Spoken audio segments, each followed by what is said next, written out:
I just went ahead and put my numbers in for the 4th largest jackpot in U.S. history. I would show you my numbers, but don't want you to know if I win the $1.2 billion. 15 cents off a gallon if you get gas here, but you have to do it through the Wawa app. So go ahead, check out that deal and save some coins. Applications are in across the country, and the national jury has selected 8 semifinalists for the 2023 Great American Main Street Award. Rutgers University is lifting their mask mandate this Saturday. Many students who are vaccinated and boosted are no longer required to wear masks on campus. This is not the first time a fire has happened in this community, so hopefully it's nothing that's related to the infrastructure of the building. Best advice I could give is to stay home, avoid this wet weather and potential crazy traffic that may happen later on tonight. So as the day goes on, for people who are in the neighborhood, if you see a ton of emergency trucks, there's no emergency going on. It's just a training happening here today. Live in Old Bridge, Taylor Knight, News 12, New Jersey. Let me just say the countdown is officially started. Applicants have until January 31st, so at least a month before it's just too late. The Anchor program, also known as the Affordable New Jersey Communities for Homeowners application deadline, is again January 31st. So if you haven't done so, let's get that application started, ladies and gentlemen. Not everyone is eligible for the program though, but those who are must be homeowners with an income of less than $150,000 to get $1,500 back. Many people look forward to the holiday season for food, family, and gift exchanges, but not if that gift is an illness. The holiday season is a prone germ spreader. Even the CDC warned Americans about the 3 dangerous viruses that are spreading this season: the flu, COVID-19, or RSV, which many are referring to as the triple-demic. As more young people kiss the COVID pandemic goodbye, they're now ready to kiss hello to the new dating scene. But will it ever be the same again? Let me explain. Jamie Bronstein, a relationship expert and host of the radio show Love Talk Live. She says this is a new age of dating that means less serial dating. Singles are going on more dates with their current love interest before racing to someone new. People aren't as willing to just let a relationship go. They're willing to give it more of a chance now. They're also looking for love online.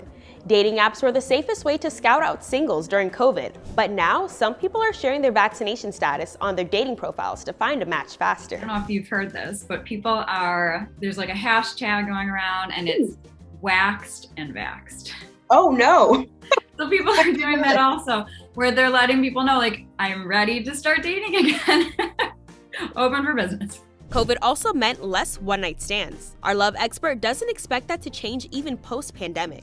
Singles prefer to stick to a consistent partner. So it's just about being safe. It was about being safe, but now it's about being extra safe. Since young people are the last to be vaccinated, dating safety still reigns supreme.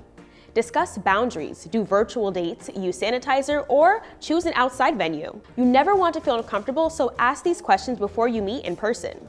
Will life after lockdown mean love after lockdown? Our expert says go for it. Don't let your fear take over. Don't let your fear stop you from living your life, whether it's this or anything.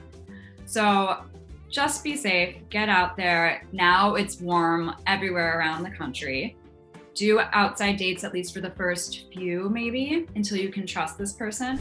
With dating, remember this acronym: let go of fear, be open to the future, be vulnerable, and evolve. As long as you feel safe and take the right precautions, go right ahead and find the rose to your jack. Let us know in the comments below how COVID has changed your love life. Reporting tonight, the 62-year-old is proof age is just a number.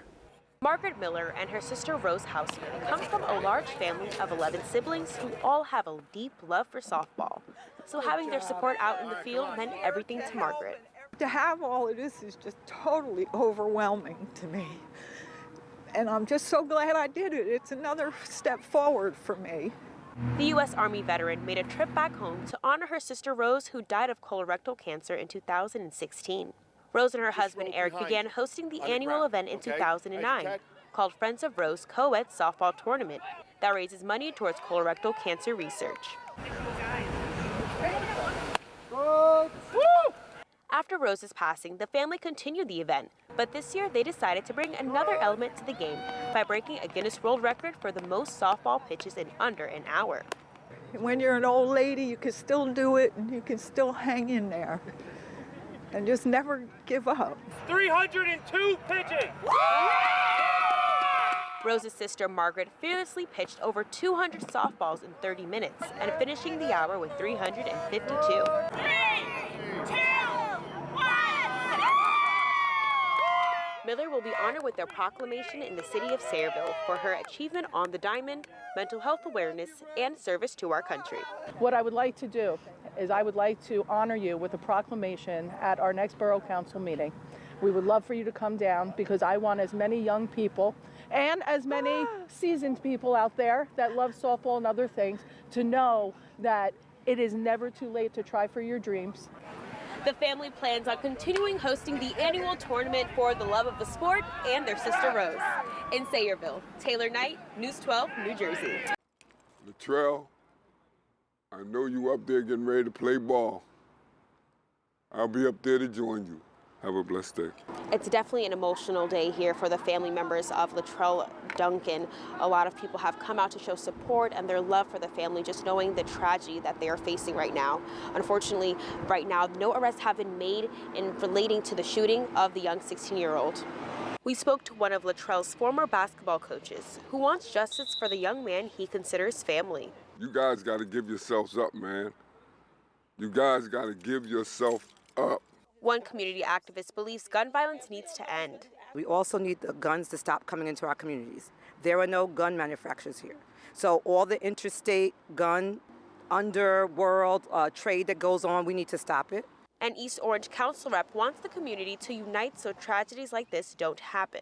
To those young black men in our community, I encourage you to come together. I encourage you to, and encourage us to work together to ensure that this doesn't happen again.